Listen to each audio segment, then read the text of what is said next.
নমস্কার বন্ধুরা, মিতাজ কিচেনে সবাইকে অনেক স্বাগত। আজকে স্যুপের রেসিপি শেয়ার করব। আপনাদের ঘরে থাকা উপকরণ দিয়েই কিন্তু আপনারা বানিয়ে নিতে পারেন এবং শীতের সময় স্যুপ খেতে সবার ভীষণ ভালো লাগে। আর এটা খুব উপকারিতা একটা খাবার। তো চিকেন ছাড়াও কিভাবে আমি স্যুপ বানাই সেটা আজকে আপনাদের দেখাবো। তার জন্য এখানে বসিয়েছি একটা ফ্রাই প্যান, তাতে দিয়েছি হাফ চামচ সাদা তেল, রসুনের কুচি দিয়েছি 3-4টে পরিমাণে, এখানে সবজি দিয়েছি গাজর আর পেঁয়াজ গাছ দিয়েছি কিছুটা পরিমাণ ছোট করে কাটা। তো দিয়ে একটুখানি ভেজে নিতে হবে 1 মিনিট থেকে 1.5 মিনিট পর্যন্ত। শীতের সময় কিন্তু এই সবজিগুলো প্রায় সবার ঘরেই থাকে, তো বাড়ি থাকা উপকরণ দিয়েই আপনারা খুবই সহজে স্যুপটা বানিয়ে নিতে পারবেন। একটু আমি ভেজে নেব 1-2 মিনিটের মতো। তো খুব বেশি সিদ্ধ করে এখানে ভেজে নেব না।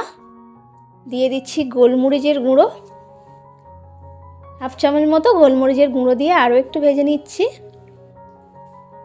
ভেজে নেওয়ার পরে দিয়ে দিচ্ছি জল পরিমাণ মতো।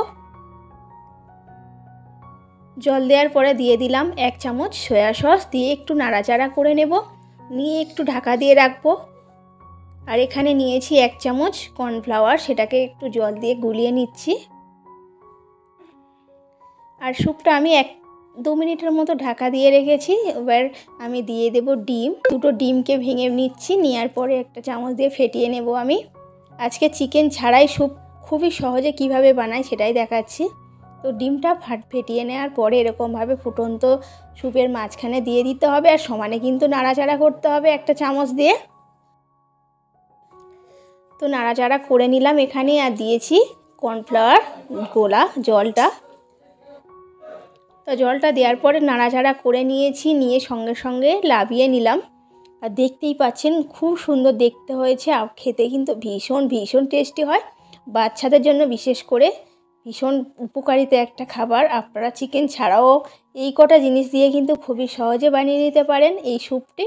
আর যদি এই রেসিপিটি ভালো লাগে একটি লাইক করে দেবেন এবং চ্যানেলটি সাবস্ক্রাইব করে নিতে ভুলবেন না। দেখা হচ্ছে পরের আরও একটা ভিডিওর সঙ্গে।